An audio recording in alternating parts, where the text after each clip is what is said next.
Well, happening right now, Ontario Premier Doug Ford is speaking to the media after, again, a meeting earlier today. Let's listen into what Doug Ford is saying. Both Governor Whitmer and myself had a great relationship for close to 7 years now. And I reminded the governor, first time we met at the auto show in Detroit, we talked about the wolves, that we sent 5 wolves down to Michigan. But there's a tremendous amount of opportunity in economic development, creating the environment for both Michigan and Ontario to thrive and grow and prosper. And that's what we talk about. We're each other's largest trading partner. We do approximately $61 billion of two-way trade between Michigan and Ontario. And as we all know, and we've mentioned it 100 times, that parts in the auto sector can go back and forth across the border up to 5, 6, 7 times before it gets assembled in Michigan or it gets assembled in Ontario. But we're going to continue growing that relationship and making sure that we create that AmCan fortress that I've been talking about. Making sure that when it comes to the auto sector, I've always said you can't unscramble the egg. You have to make the omelet a lot larger. And both Michigan and Ontario will thrive, and that's exactly what we're going to do. I've invited the governor and her Department of Energy up to look at our SMRs like the rest of our great allies and friends. And I always say, and I've said it no matter what newscast, if I'm down in the U.S. or here, I personally love Americans. I love the U.S., and I know Canadians love Americans in the U.S. There's one person causing a problem, and I've said it over and over again. But again, moving forward, let's not worry about that one person. Let's focus on what we can do together, how we can grow the economies on both sides of the border. So again, I just want to thank you, Governor. It's always a pleasure to see you. And you're welcome here anytime. And I do have to get down to one of those Michigan games or the Lions games or the Red Wings, even though I'm a loyal Leaf fan. But I'll pass it over to you, Governor. Well, thank you, Premier Ford. It is an honor to be here with you. We appreciate the invitation, the longtime friendship, and the partnership. Our economic lives are intertwined. We are virtually cousins. Michiganders love Canadians. Americans do as well. And that's why I wanted to make sure to come to talk about how do we strengthen this relationship? How do we ensure that both of our economies continue to grow and produce good paying jobs for Ontarians? Yes, Ontarians. And Michiganders alike. And I think that our economic fates are intertwined, and that's why we take seriously the growth of this relationship and bringing to bear common sense strategies at the national level. And I'm going to continue to work at that because it's important for all of us as we think about all the global challenges that we are confronting. Strengthening this relationship, not undermining it, is one of my top priorities. And so I'm awfully glad to be here.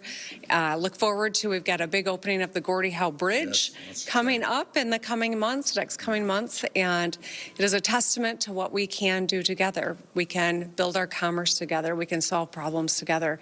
We can literally connect our people when we work together. And so I thank you for the chance to meet with you this morning and all the work that our teams will continue to do together. And I very much appreciate this relationship. Thank you, Governor. Yeah, thank you. Greatly appreciate it. Economic shutdown in the U.S. Is this the time for Democrats to stand up to President Trump?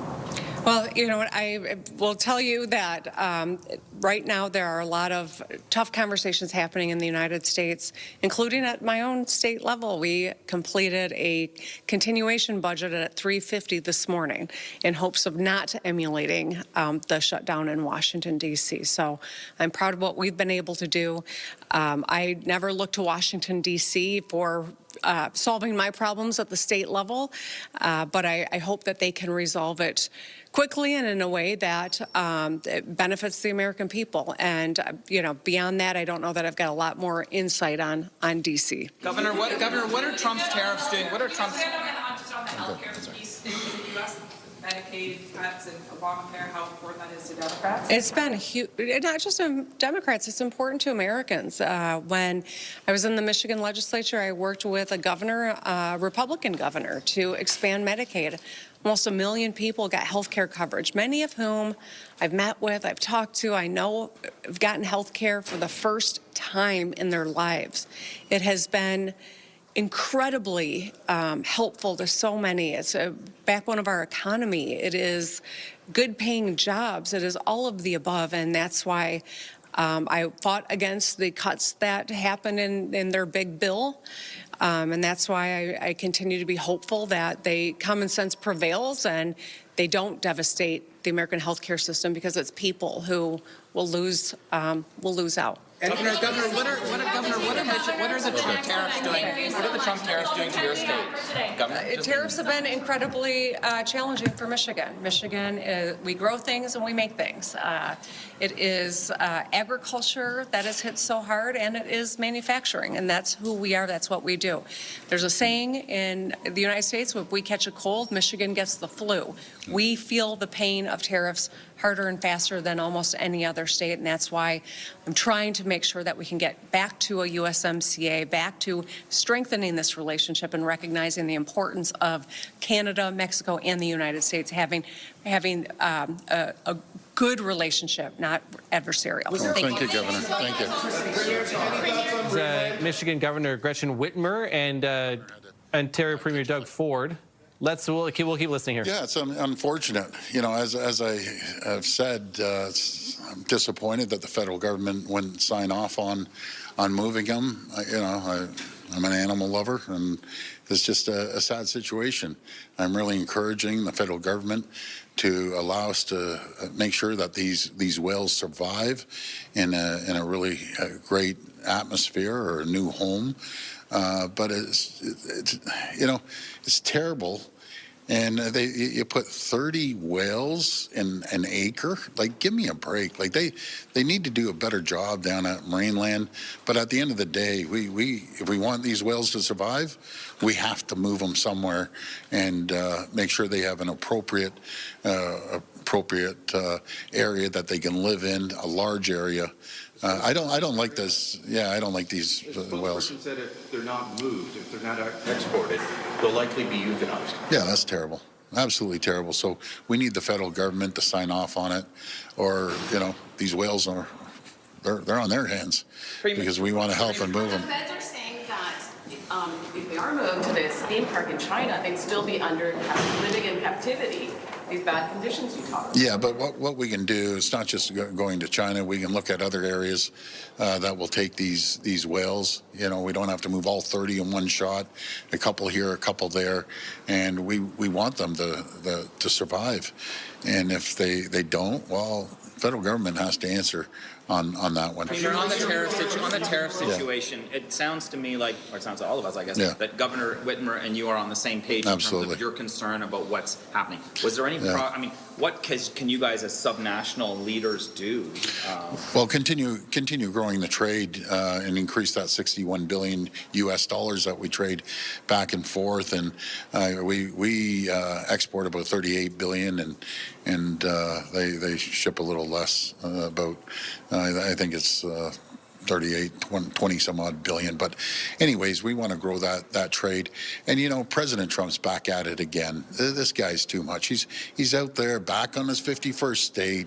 Again, I'm going to ignore him. I'm going to start focusing with our federal government what we can do to be more competitive, to lower taxes, create the environment and conditions for companies to come here and invest in Ontario. That's what we need to do. The Auditor General is looking at the skills development fund. Yes. Without going into details, the embargo hasn't lifted, but do you still support that fund? Well, it's one of the greatest programs, Richard, that we've ever created. There's over 700,000 jobs and training that has happened. People with disabilities that typically would sit at home and collect the government check are now able to go out there and work and find a skilled trade in different types of jobs, and we spread it right across different sectors. So So we have to make sure our jobs of the future, our people are being trained for it. As we see, we're getting hit in the auto sector, getting hit in other tariffs sectors, and we need to make sure our population is trained to jump in there, no matter if it's the nuclear expansion of energy or if it's our critical minerals and many other things. Premier, did you hear the governor talk about the hike that she is wanting to put on waste shipments to Michigan? Yeah, no, we didn't talk about that, but it goes back, and great question, Charlie, because that was the same thing I was saying about our landfills. There's going to be a time that the Americans and our great governor is going to say enough's enough. Like, you got to take care of your own garbage. And that's why we have to be ready for that time that we can handle our own garbage. It makes sense to make sure that we focus on that area as well. When you say the wells, the government has the power. I'm sorry, say that again? Have you thought about seizing? Yeah, but do you know what the problem is? They're still in captivity. They're still stuck in an acre. Like, I don't even think they'll allow me in there to inspect, because they'll I'll lose my mind seeing these poor whales swimming in an acre, and algae I've heard, and all sorts of nonsense. But we do have our inspectors going in there. But we need a proper home for them. Simple as that. We got to save the whales. Do you have a backup plan? The backup plan? Well, right now, outside of shipping them out, it's difficult. It's a very difficult situation with these whales. It's been going on for years. And unfortunately, it seems like every few months, a whale passes away, which is unfortunate. What I heard, this is an interesting story. So they broke into Marineland. This is a story I hear. Right? And the last whale that passed away, I guess people broke in, agitated the younger whales, and the younger whales went after the older whale. And that was it. So, any bunch of crazy yahoos want to break into Marineland and agitate whales, you should be caught and go to jail. Leave the whales alone. You think it's Project Ontario? they're the yahoos. Yeah, they are yahoos. You're meeting with Governor Whitmer. Yes. Did the electricity surcharge come up Yes. at all? Did you give her any assurances that it's not going to happen again? Or yeah, so they want more energy. They want to learn more about our small modular reactors, SMRs. We're leading the G7. Every governor, every state I speak to, no matter senators, congresspeople, or governors, they all want to learn more about the clean, green, reliable energy and the capacity that we're building over a number of years. Because right now, folks, it's a race. Who can get there first globally, not just here in North America. But what about the surcharge specifically? I mean, that obviously hit ratepayers in Michigan hard. Did that topic come up? That actually didn't come up. About what's going to happen in the future? No, that didn't come up, but she's very interested in sending the Department of Energy up to look at our SMRs, and we've been very open.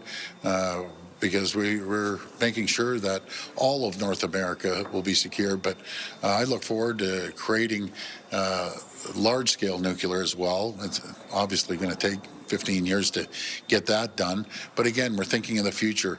So folks at home, when you hear we're just on the large-scale nuclear, we're creating 16,000 megawatts. And the easiest way to figure that out is 1,000 megawatts equals 1 million homes. Now, we know we aren't going to have 16 million homes, but I'll tell you, one of those data centers, they'll suck up about 1,000 megawatts. And yeah, they employ 5-10 people, but the whole apparatus starts coming along with these data centers too that will create a tremendous amount of jobs. So we need that energy. We're going as quickly as possible. I know we're working very closely with the federal government, and they're going to be a strong partner when it comes to the expansion of large scale and they already announced small modular reactors. Your last question.